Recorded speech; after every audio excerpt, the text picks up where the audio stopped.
Olá, boa noite. Esta é a CNN Brasil e este é o WW. O ato esvaziado de Bolsonaro em Copacabana fragilizou a tramitação do projeto da anistia. O número de pessoas foi muito inferior ao esperado e ao necessário para que a anistia virasse prioridade no Congresso Nacional. Se a ideia era usar o evento para ter pressão popular pela anistia, o que se viu foi o contrário. O Centrão admitia hoje que a anistia de Bolsonaro não furou a bolha do bolsonarismo e que Bolsonaro deveria, em vez da anistia, direcionar, sim, seu capital político para unificar a direita em 2026 em troca de sua liberdade no futuro, sob pena de ter sua prisão estendida e ser apontado como responsável por mais uma vitória da esquerda. Está de volta, vamos falar agora sobre anistia. O ato chamado por Jair Bolsonaro neste domingo não surtiu o efeito esperado para impulsionar o andamento do projeto de anistia aos condenados pelo 8 de janeiro no Congresso. A reportagem é de Carol Rosito. O líder do PL na Câmara, Sóstenes Cavalcante, afirmou que vai protocolar um pedido de urgência ao texto. Se a solicitação for aprovada, a pauta não precisará passar por uma comissão especial. Aliados de Hugo Mota, no entanto, dizem que o presidente da Câmara deve rejeitar o movimento.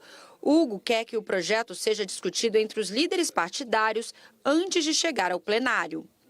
No Senado, o presidente Davi Alcolumbre demonstrou não ter interesse de votar a medida neste ano. A base aliada tenta barrar o avanço do texto, enquanto a oposição quer expandir o perdão previsto no projeto a Jair Bolsonaro. No meio do caminho, partidos do Centrão se dividem. Em busca de apoio, Bolsonaro fez um aceno a Gilberto Kassab, presidente do PSD, durante o protesto em Copacabana. O ex-presidente disse que conversou com Kassab e conseguiu apoio ao projeto, algo que Kassab não confirma. O PSD se reuniu na semana passada para tratar do assunto, mas não definiu posição. Além do PSD, Bolsonaro conversou com lideranças do União Brasil e do PP. Ele vai buscar ainda Marcos Pereira, do Republicanos, em busca de apoio à pauta. Pereira, no entanto, não tem posição sobre o assunto e não discutiu a matéria com a bancada. Nesse caso, Bolsonaro conta com a influência do governador de São Paulo, Tarcísio de Freitas, também do Republicanos, para atrair deputados do partido. No ato do último domingo, Tarcísio defendeu o projeto e criticou decisões do Supremo Tribunal Federal. Ele sugeriu que o STF age politicamente e condena pessoas inocentes, se referindo a envolvidos nos atos antidemocráticos de 8 de janeiro. Ministros da Corte consideraram as declarações surpreendentes. Para os magistrados, Tarcísio comprou a narrativa bolsonarista e mudou o tom que adotava anteriormente de defesa das instituições democráticas. E Cristiano, o ato de ontem fragilizou a anistia? Caio, ele não conseguiu o apoio que gostaria, né? E, obviamente, que isso acaba, de certa forma, fragilizando, porque... mas eu diria, Caio, que não vai sair da agenda, né? A oposição vai continuar se mobilizando, ela vai continuar tentando avançar com esse projeto. Acredito eu que, em muitas ocasiões, a oposição deve colocar isso como condição até para outros temas, para apoiar outros temas no Congresso Nacional. E Bolsonaro vai continuar insistindo nessa pauta para se manter com essa agenda e insistir nessa tese de perseguição política, né? É isso que ele quer fazer para ocupar os espaços.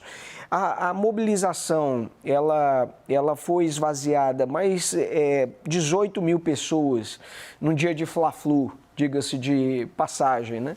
É um quórum alto, 18 mil pessoas é muita gente você levar com uma pauta única como essa, né? Embora tenha sido menor do que em momentos anteriores, né, do presidente. Setembro, agora, né? E outro ponto que chamou a atenção é que você não viu outras lideranças expressivas de oposição também presentes, né? Em momentos anteriores você viu, por exemplo, o governador de Minas em cima do carro de som ali presente, outros representantes de outras siglas e tal, mesmo o pessoal falando ali que apoia, mas foi um apoio de longe, né? Tipo, vamos ver o que vai acontecer, estamos aqui e tal. Então, e essa história também do Bolsonaro de dizer que quer um quórum constitucional,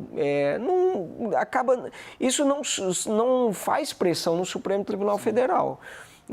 Porque se isso fizesse, Caio, em vários momentos a gente não teria o Supremo decretando inconstitucionalidade até de dispositivos contidos em emendas constitucionais, né?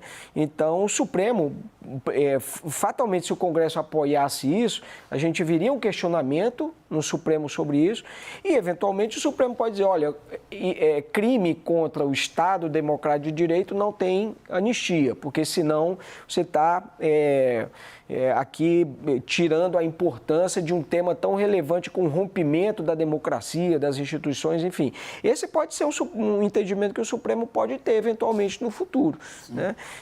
Então, esse quórum, eu acho que vai pressionar o Supremo Tribunal Federal. Ô, Daniel, e tem um entrave aí, principalmente no Senado, né? O Hugo Mota também na Câmara, mas o Davi Alcolumbre também não tem menor interesse, eu sinto, de avançar com esse projeto. Você nota a cúpula do Congresso reticente? Porque eles que têm o poder de pauta, né, de agendar eventualmente essa proposta. Sim, o perfil do Hugo Mota, que é de evitar entrar em grandes bolas divididas, bom, ele se elegeu com o apoio do governo, da oposição, do PT, do PL, de todo mundo. E ele tem um grande problema nas mãos porque ele acendeu vela para todos os santos. E agora, obviamente, vai ser pressionado por um lado e por outro a cumprir com o que acenou, para não dizer prometeu. Para uns pautar anistia, para outros não pautar anistia. Mas o que o Hugo Mota realmente deseja, se ele pudesse simplesmente escolher, era não entrar nesse terreno, porque ele acha que não vai acrescentar ao debate público e a preparação do terreno que ele considera importante ter nas eleições de 2026. De qualquer modo, Hugo Mota deve viajar para o exterior, acompanhando Lula, assim como Davi Alcolumbre, numa viagem para a Ásia, Japão, Vietnã, na semana que vem. E, curiosamente, quem vai assumir a cadeira de Hugo Mota, por algumas sessões, vai ser o vice-presidente da Câmara, que é o Tineu Cortes, do PL, que era líder do PL até o ano passado. E ele teria totalmente a prerrogativa, a autonomia de, se quiser, se quisesse ou se quiser, pautar o PL da anistia. Bom, até onde se sabe, a Tineu tem dito para os seus interlocutores de que não cometeria essa deslealdade com o Hugo Mota, não quer atravessar o presidente, mas a pressão vai ser muito grande. Ô Mari, esse debate de alguma maneira contamina a agenda econômica no Congresso ou não? Contamina. Eu acho que, apesar de ter essa resistência, a gente viu ali na reportagem que tem uma resistência clara ali dos partidos de centro, que são os partidos que também são base de apoio do governo Lula, uma resistência desses partidos de apoiar o PL. A gente viu ali o Republicanos, o PSD.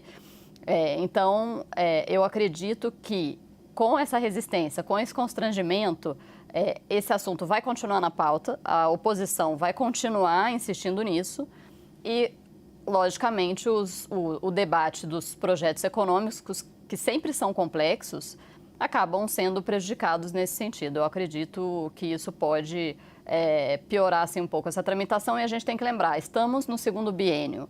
Então, já estamos todos no modo eleições, o governo está no modo eleições, a oposição também. Então, é claro que o andamento das discussões econômicas agora não será o mesmo que a gente viu no primeiro ano do governo Lula 3 e no segundo ano. Agora estamos em outro momento. O Cristiano, mas, hoje... Caio, oi, pois não? Posso só botar aqui um pouco de gasolina aqui nessa conversa? Porque estou pensando aqui, voltando à sua pergunta ali, pode prejudicar a agenda econômica? Eu perguntaria, que agenda econômica? A gente está falando de um segundo biênio, de uma segunda metade do governo Lula III, que tem, me parece, como única agenda econômica a reforma do imposto de renda.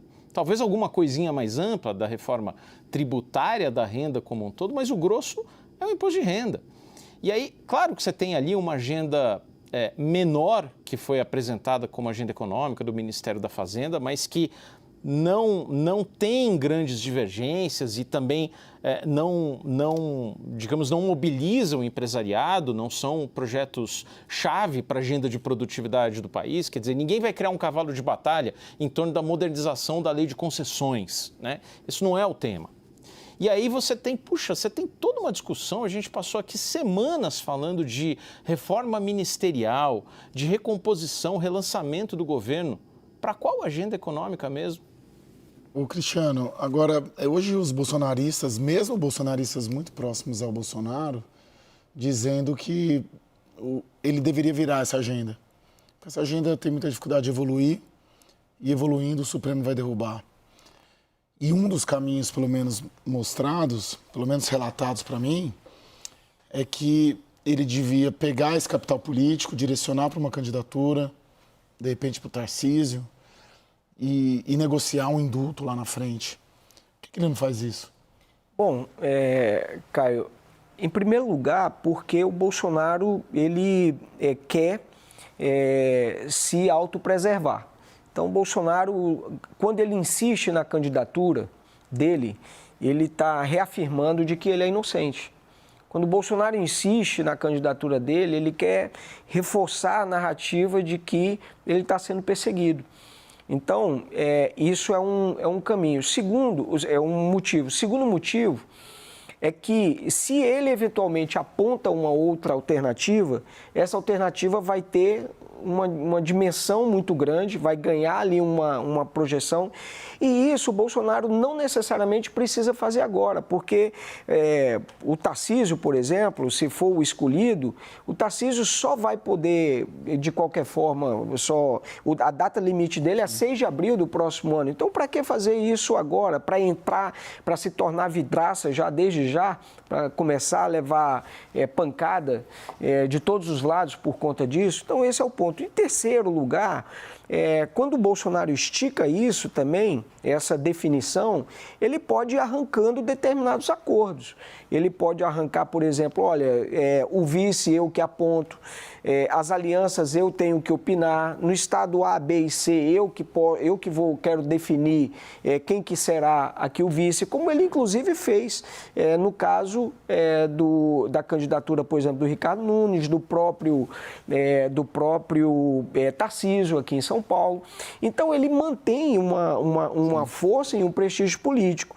E você pode perguntar, mas será que mesmo escolhendo esse candidato só no ano que vem, ele teria tempo para trabalhar esse nome? Teria. Lembrando aqui que o Lula registrou a candidatura em 2018, o TSE foi impugnar a candidatura do Lula naquele ano apenas no início de setembro. Ou seja, semanas da eleição.